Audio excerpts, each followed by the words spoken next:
আল্লাহ তিনি দুর্বল অবস্থায় তোমাদের সৃষ্টি করেন, অতঃপর দুর্বলতার পর শক্তি দান করেন, অতঃপর শক্তির পর দেন দুর্বলতা ও বার্ধক্য।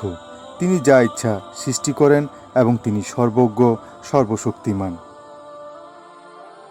তোমাদের ধনসম্পদ ও সন্তান সন্ততি তোমাদেরকে আমার নিকটবর্তী করবে না, তবে যারা বিশ্বাস স্থাপন করে ও সৎকর্ম করে তারা তাদের কর্মের বহুগুণ প্রতিদান পাবে এবং তারা সুউচ্চ প্রাসাদে নিরাপদে থাকবে।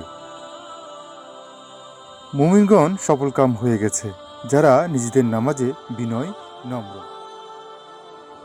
হজরত আনাস রাদিয়াল্লাহু থেকে বর্ণিত, প্রিয় রাসূল সাল্লাল্লাহু আলাইহি ইসলাম বলেছেন, কিয়ামতের আলামতসমূহের একটি হচ্ছে মানুষেরা মসজিদ নিয়ে পরস্পর গর্ব করবে।